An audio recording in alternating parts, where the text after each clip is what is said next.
Hello, everyone. Welcome into a brand new edition of Flyers Daily here on the Flyers Broadcast Network. I'm Brian Smith in today for Jason Myrtetus, joined by Bill Meltzer, as we do every Monday here on Flyers Daily, which is presented by Ticketmaster. Make more memories live. A happy Monday to everybody, an even happier one to those of you who happen to be off today on the long holiday weekend. And for hockey folks, it was a pretty quiet weekend, really, I guess, with the league shut down, other than Saturday night, of course, which we'll get to here in just a moment. If you're a hockey parent like me, you were probably at a tournament this weekend here on President's Day weekend. It's a big tournament weekend all over the place. So hope everybody's getting a chance to kind of settle back here on this Monday as we get into the week. And by the end of this week, the league will be started back up again. Flyers will actually be on the ice for practice as early as Wednesday this week as they tune up for a Saturday afternoon matchup against the Edmonton Oilers and Connor McDavid, who hopefully will be pretty tired from this tournament when he gets back to Philadelphia. Bill, I guess I don't even know where to start with that game on Saturday night. That was something. It had been since the last Olympics. Before the last Olympics, actually, because the league had to pull out of the 2022 Olympics. So, it's been a while since we've seen best on best on the men's side, U.S. versus Canada, and that game did not disappoint from start to finish, especially the start, which I'm not sure anybody outside the two organizations saw that coming. No, it was everything that makes hockey great, the emotion. Right, the skill level on display. Some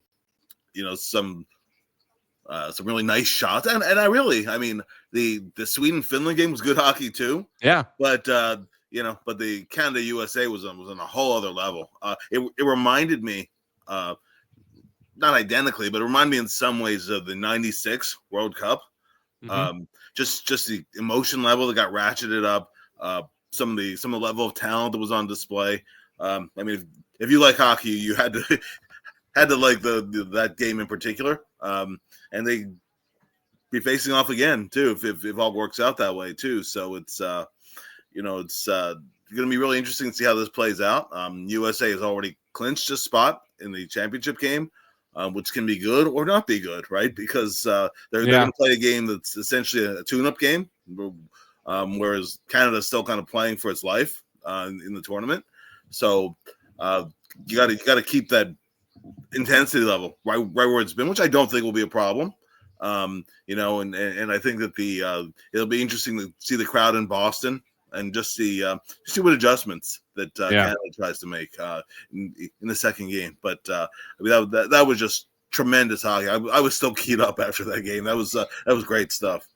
You mentioned the '96 World Cup, and it's an interesting parallel because, back when that happened, the NHL had not made it to the Olympics yet. And so that World Cup, if I'm not mistaken, was the first best on best tournament since the Canada Cup in '87.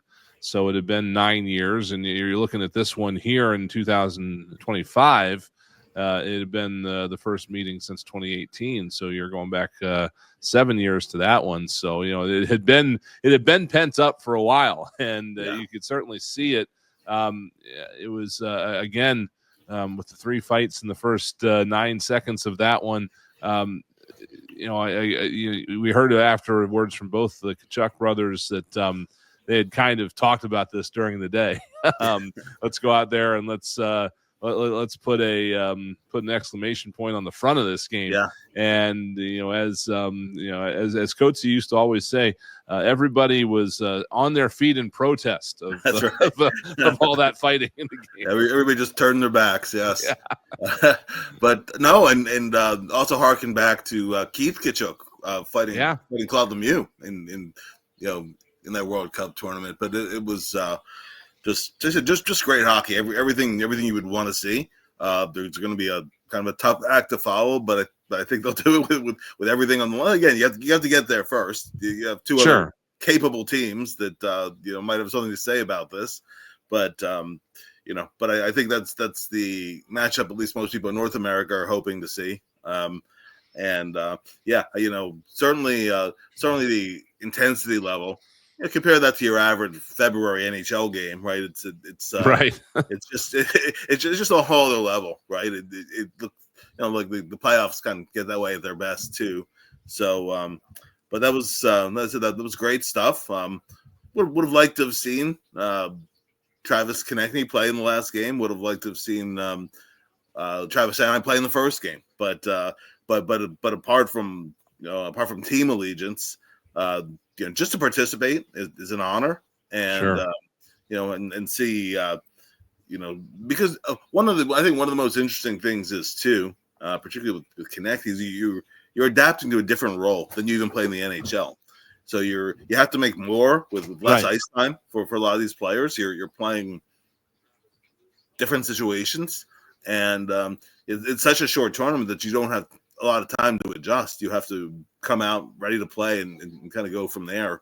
So that said, it was all good. It was all good stuff. I'm hoping the other games are as good. Whoever wins. And just to touch on one more thing before I do want to talk about some of the other games too, but we have seen this, right? I think in other levels of U.S. versus Canada competition, that the U.S. gets the upper hand earlier in the tournament, and then Canada comes back when it counts, and gets the last laugh in the medal rounds, and that's just a big thing to avoid here. Obviously, it is going to be a little bit. Hopefully a little bit more emotional on the U.S. side with the championship game being in Boston as opposed to Montreal. But, again, they've just got to be careful that they don't, rest on their laurels, anything like that. I mean, they have to duplicate that effort on Thursday, as difficult as it's. And this is all assuming that Canada's going to get there. They still have another game to win. But whoever they're playing, they got to duplicate that effort on Thursday, which isn't exactly easy to do given how emotional that game was on Saturday. Yeah, sometimes the emotion level just for whatever reason it isn't there the next time. But again, I think it will be if the whole thing is on the line. I'm not expecting anything different. It might take you might not have three fights right off the opening face-off right in the first couple seconds, but I think it'll be another intense game. And you can go back to old Canada Cups, and there was such a disparity between USA and Canada, which is not the case anymore, whether it's World Juniors or whatever. Really, these games are toss-ups, and that's part of the beauty of all of it too. And it was the same thing, for a lot of years with the other big rivalry in the tournament, which is Sweden-Finland. Mm-hmm. For a lot of years, the Swedish team was so much better and deeper than the Finnish team, but now once again, anybody could win at a given time. As you saw, Finland played a little bit of rope-a-dope more than they ideally would, but that was another really good hockey game, and interested to see that too. And harkening back to 96, the semifinal between Canada and Sweden, which I was at the then brand new arena at the time. That was great hockey too. Yeah, every game in that tournament was just something special, and I'm expecting nothing less here. Yeah, and again, going back to some of the other games in this tournament, and I go back to specifically the Canada-Sweden game that started things off.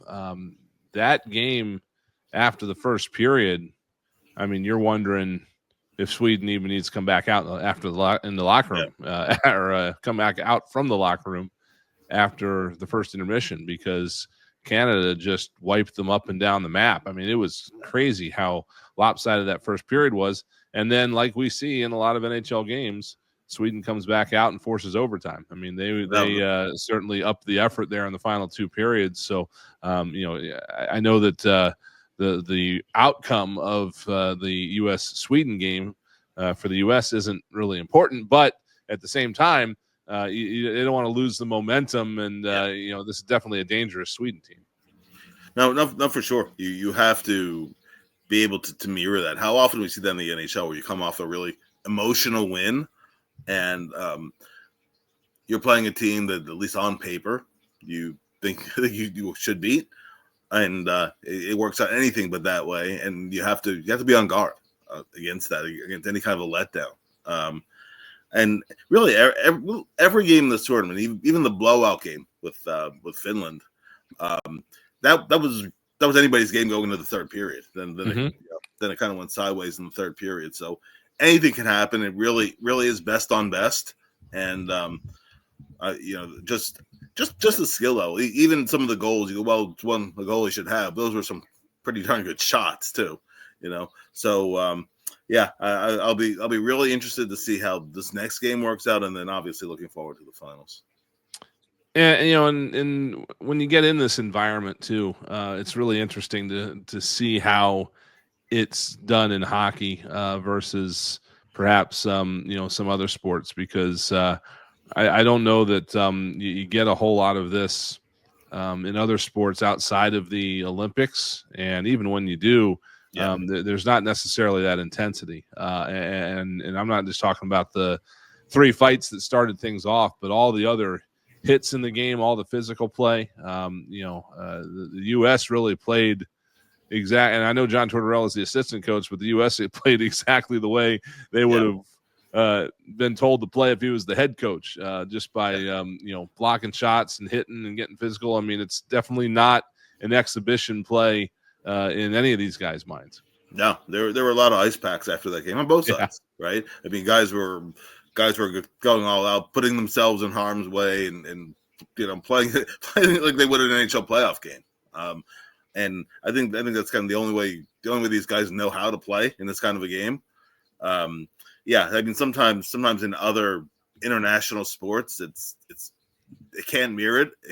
They can't hit that A+ level. Whereas in so many of these best on best tournaments, at least it seems like it really brings out the best in the sport a lot of times. And Canada obviously is they're going to be arriving in ill humor on Thursday, and that's going to probably make it even more challenging than it was on Saturday, even though it was in Montreal. But I think a lot of people probably share John Cooper's sentiment. He said that the game of hockey is in a better place because last night's game existed.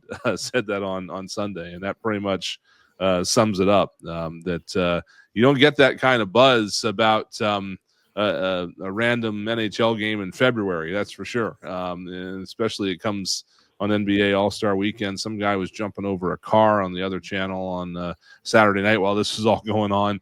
It's certainly something to get as many eyes on the best players in the game as was the case Saturday night. Well, for sure, and you compare it to a typical NHL All-Star game where, even with the 3-on-3, it's kind of 12-9 or whatever. Checking is optional. That's just not a ton of defense. Yeah, not a ton of defense. You got to go back to the days of Gordie Howe when there was, back when the Stanley Cup champion played an All-Star team and teams actually cared about winning it. There were hits, sometimes fights. I mean, that was a different age of the game, which will never come back again. But it's but to compare the intensity of this kind of best on best tournament versus your typical All-Star game, obviously there's no comparison.